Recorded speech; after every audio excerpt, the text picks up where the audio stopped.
I thought I was over him, truly. Happy, settled, safe in my relationship. Until the day my ex, the man I swore I'd forgotten, locked eyes with me across the room. And at that moment, everything I'd buried came rushing back. Desire. Doubt. Guilt. What do you do when the past refuses to stay in the past? Stay till the end, because this is the confession I never thought I'd make. My name is Jenna Carter. I'm 32 years old, and lately, I feel like a ghost in my own life. I don't usually talk about this, not even to my closest friends, but something cracked inside me the other night, and I can't pretend anymore. So here I am, saying it out loud, for the first time. Maybe for myself. Maybe for you. I don't know. I thought I'd moved on. God, I wanted to believe that. From him. From us. From everything that once made my pulse quicken when I heard his voice. From the way his hand on the small of my back used to make my knees go weak. From the storm of being with Darius. But last weekend, he looked me in the eyes again. And I knew, in one breathless, terrifying second, I hadn't moved on at all. It's strange. My boyfriend, Tom, is a good man. He brings me coffee in bed. He rubs my shoulders when I've had a long day. We cuddle on the couch during those quiet Sunday mornings when the world feels gentle. Safe. Predictable. But somewhere along the way, something shifted. The kisses started to feel like check marks. His hand on my thigh became just weight, not warmth. Cuddling turned stiff, like holding a body-shaped pillow. Even when he pressed his mouth to mine last Thursday, just before he left for work, his lips felt dry. Mechanical. Like he was going through a routine that no longer meant anything to him. Or to me.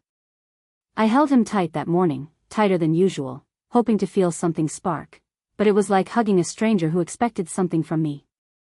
And I hated myself for noticing. I keep telling myself, this is normal. Long-term relationships settle. Passion cools. We grow comfortable, we grow boring. But I don't know if that's the truth or just the lie I've swallowed to get through the days. And then I saw Darius again. At a friend's engagement party, of all places. He turned, saw me across the room, and smiled like he used to, like I was still the only woman in the world. And when his eyes met mine, something in my chest twisted. Tightened. That was the moment I knew, I'm not over him. And worse, maybe I never was. Tom's a paramedic. 12-hour shifts, calls at 3 in the morning, lives in his hands every day. I've always admired that about him, his calm in chaos, his quiet strength. But sometimes, I wonder if he's forgotten how to be gentle with me. Last night was one of those nights. He came home late, smelling like antiseptic and sweat, dropped his bag by the door, and wrapped his arms around me from behind in the kitchen. His chin rested on my shoulder. I felt the weight of him, solid, familiar, and for a second I leaned into it, craving comfort. But then his hands slid down my waist, pulling me close in that way he thinks I want after he's been gone, rough, hurried, like touching was the same as knowing me. My body stiffened. Miss me, he murmured against my neck. I wanted to say, I miss talking to you. I miss being seen. I miss you asking how I am instead of grabbing me like I'm a problem you can fix with sex. But the words caught in my throat. Instead, I laughed, soft and fake. Of course. His grip tightened, mistaking my silence for desire. He kissed my collarbone. I felt nothing but distance. Let's go to bed early, he said, his breath warm against my ear. I nodded, but inside I was sinking. Because for Tom, closeness always meant touching.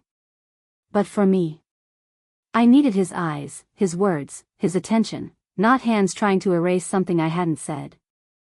I pulled away gently, pretending I needed to check the stove. His brow furrowed, confused, but he didn't ask. He never asks anymore. And that silence, his and mine, was starting to feel louder than anything he ever said. Saturday morning. I was in the bathroom brushing my teeth when Tom came up behind me, grinning, wrapping his arms around my waist like he used to when things felt easy between us. "Morning, beautiful," he murmured, pressing a kiss to my shoulder. I smiled into the mirror because I should have felt something. Warmth. Desire. Anything. But all I felt was, tired. Like I was playing a part one didn't audition for. His hand slid down to my hip, giving it a playful squeeze. I stiffened. Not on purpose, it just happened. My body tensed before my mind could catch up. He didn't notice. Or maybe he ignored it. His hand moved lower, a familiar path, like muscle memory. "Let's stay in today," he said softly, lips brushing my ear. "Forget the world. Just you and me." I stared at my reflection, at the polite smile frozen on my face, and felt panic fluttering low in my chest. I rinsed my mouth and gently peeled his hands away. "I need to go grocery shopping," I said, avoiding his eyes. "We're out of coffee. And eggs." His brow furrowed. "We can do that later. Come back to bed with me first." There was a time when that invitation would have lit me up. When being pulled back into the sheets meant laughter, warmth, breathless kisses that left me grinning the rest of the day. But now? Now it felt like a trap. I kissed his cheek quickly, hoping to soften the refusal. "I really need to get out of the house, Tom. I'll be quick." He stepped back, wounded confusion in his eyes. "Lately, you're always too busy for me. Work, errands, everything but us." I flinched, guilt tightening my throat. "I'm just tired, okay?" I whispered. He reached for me again, a hand on my waist, but I gently edged past him, grabbing my purse. As I slipped on my shoes, I heard him sigh heavily behind me, the way he does when he thinks I'm being impossible. I hated this. Hated that my skin prickled at his touch. Hated that every kiss made me overthink.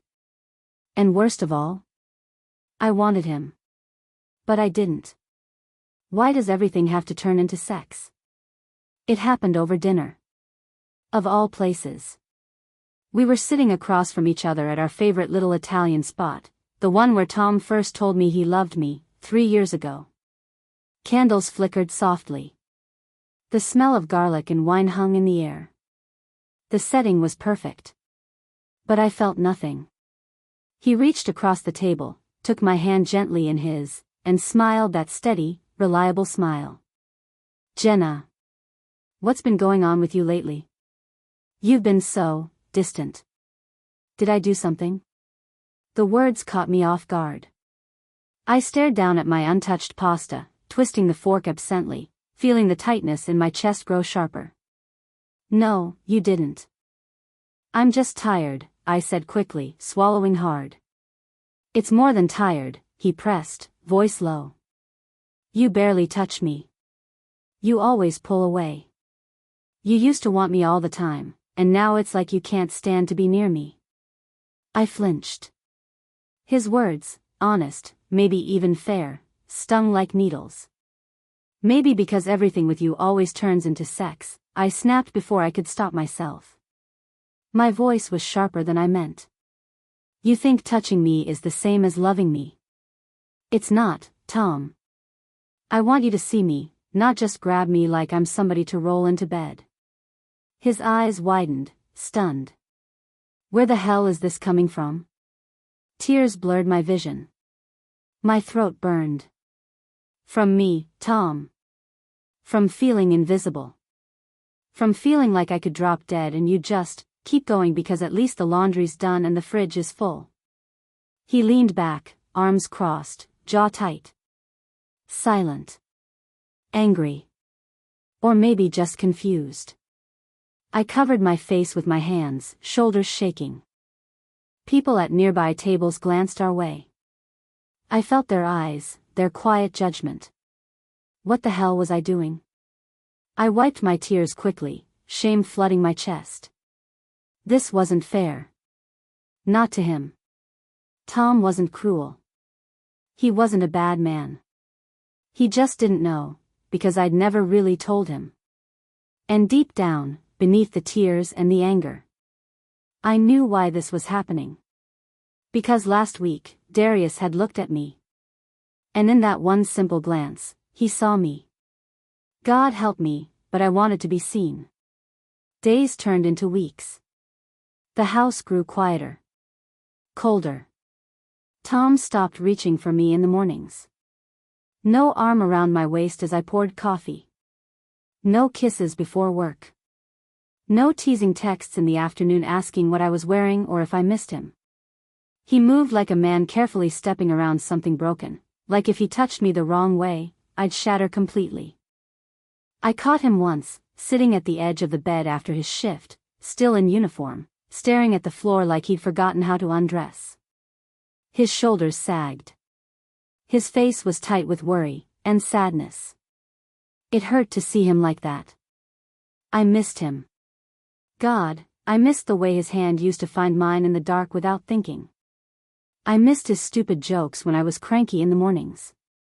I missed the way he used to look at me like I was something precious, even if I didn't believe it myself.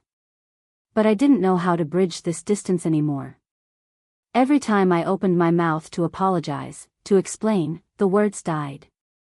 How do you tell someone that your heart cracked because another man reminded you what it felt like to be seen? How do you tell the person who's given you everything that it's not enough? One night, I watched him sleeping, curled on his side, mouth slightly open, like a boy trying to escape the weight of the world in his dreams, and my chest ached.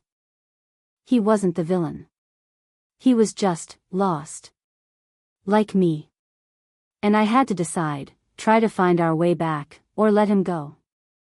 I breathed in the dark, the silence pressing heavy against my ribs. Maybe tomorrow, I thought.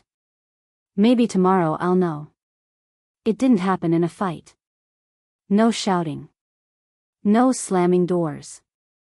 It happened on a quiet Wednesday night. Tom came home late from another double shift.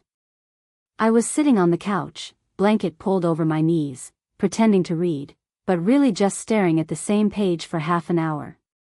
He stood in the doorway for a long moment, looking at me like he wanted to say something, but didn't. Instead, he gave me a tired smile. Not the warm, teasing one I used to know, but a gentle, distant one. Like he'd already let me go in his mind. I'm gonna crash on the couch tonight, he said softly, rubbing the back of his neck. Early shift tomorrow. I wanted to tell him not to. To come to bed. To hold me like he used to. To ask why everything between us felt like paper-thin glass now. But I didn't. I only nodded. Okay. Sleep well. He paused.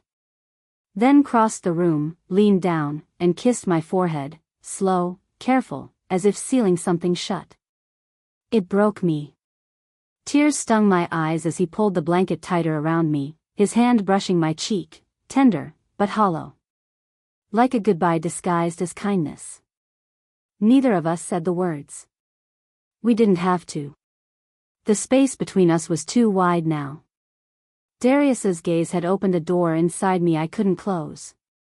And Tom could feel it. As he lay on the couch that night, back turned, breathing slow and steady. I lay awake in the dark, staring at the ceiling. I loved him. But it wasn't enough anymore. And somehow, he knew. I used to think love was something you could build once, like a house, and then just live inside it forever. But that's not how it works. Love is breath. Movement. A conversation that never ends. The moment you stop speaking it, stop seeing each other, the walls start to crack. I see that now. Tom and I, we were good together once. Safe. Warm. But slowly, without meaning to, we became strangers in the same room. Smiling. Touching. Going through the motions because that's what long-term couples do, right? Pretend that comfort is the same as connection. It wasn't his fault. He loved me the only way he knew how, with hands, and safety, and routine. But I needed something more. I needed to feel seen. Wanted not just as a body in his bed, but as a soul standing in front of him. And the worst part? I couldn't even admit that to myself, until Darius looked at me. One glance. That's all it took to rip open the quiet hunger I'd been hiding for years. But seeing that truth didn't save me. It didn't make me brave. It only made me realize how far I'd drifted from who I wanted to be. I never slept with Darius. I never touched him. But in my heart, I was already gone. And Tom knew. Before I even spoke it. He felt the weight of my silence, the space between our bodies growing wider each day. So he let me go. Gently. Kindly. Like someone sitting down something too heavy to carry any longer. What have I learned? That staying is not the same as loving. That safety is not the same as being alive. That sometimes you can care deeply for someone, and still have to walk away. I'm not angry anymore. Not Tom. Not at myself. But I am awake. And that might be the beginning of something real. If you take nothing else from this, take this: wanting more doesn't make you cruel. Staying small just to make someone else comfortable, does. We all deserve to be seen. Even if it breaks everything to reach for it. 2.